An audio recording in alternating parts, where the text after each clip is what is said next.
Welcome back to the new session of MS Excel 365 formula series. My name is Sachin, and in this video we are going to learn a new different formula that is called choose.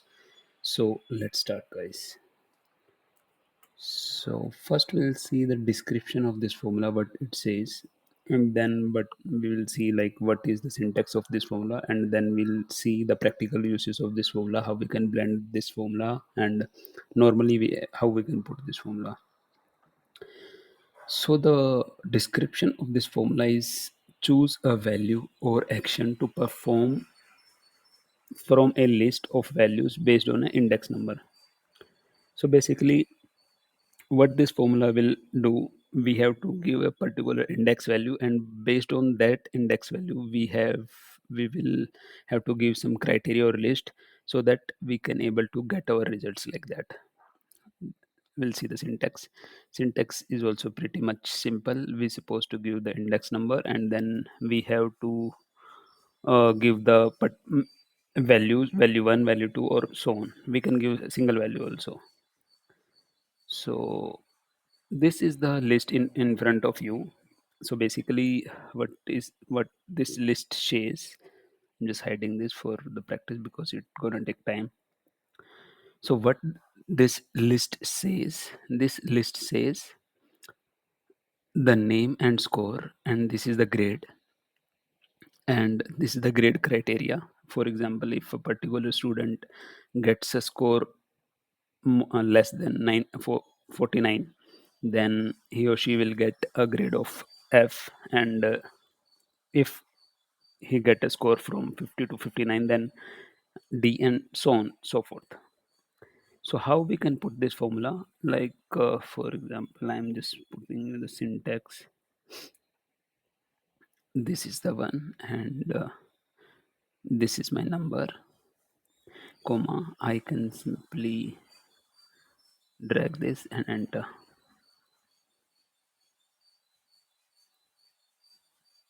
Just checking.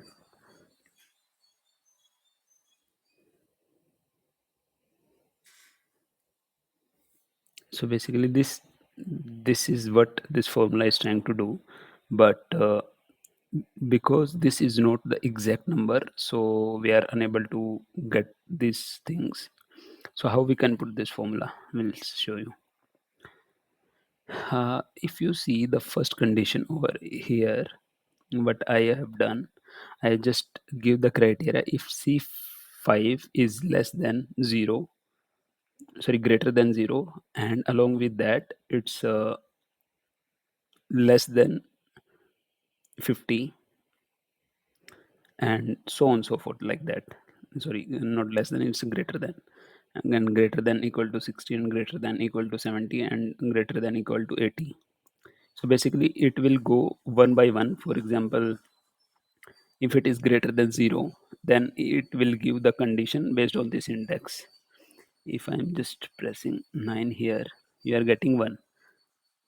Based that only it is checking the condition whether this condition is fulfilled or the second condition is fulfilled, and like that.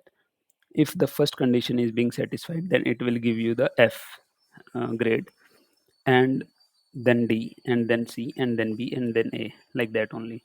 If I'm just dragging this formula, then I will able to see my result accordingly. If you see, if this Lucy is getting 90 marks, then 90 marks is falling under this criteria, and based on that criteria, she is supposed to get a grade of A, and that's what this formula is doing.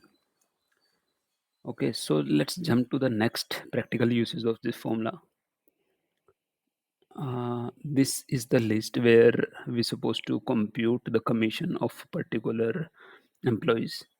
The same way we can put this formula also. We have to give the C5 greater than 0, and C5 greater than 300 based on this table only, and C5 greater than equal to 600. Because if you see here, the table is, sorry, matrix is 0 to 300, and 301 to 600, and 600 to 601, like that. and we have given the multiple commission rates, like if first condition is being satisfied, then 5%, then 10, and then 15, like that. And in a single formula we can compute this all tables instead of going the traditional method we usually do. Now jumping to the third practical example. If sorry, in front of you, this is the table where the different product sale has been given for a different particular months, and in a single formula we have to compute the sale of a particular month. How we can compute? We can simply put this one, because one belongs to the for the one value, one index belongs to the one value, and the second belongs to the second value, and the third index belongs to third value actually. So if somebody wants to compute the sale of January, we can simply put this one, because this lies in the first index. And if somebody wants to compute the sale of February month, we can put 2 and press enter, and we can check this one also. So this was the three example that we had discussed on this choose formula. So that's all from my side. Thanks for watching. Hope you like the session, and don't forget to like, share, and subscribe, and stay tuned for the next video. Thank you guys.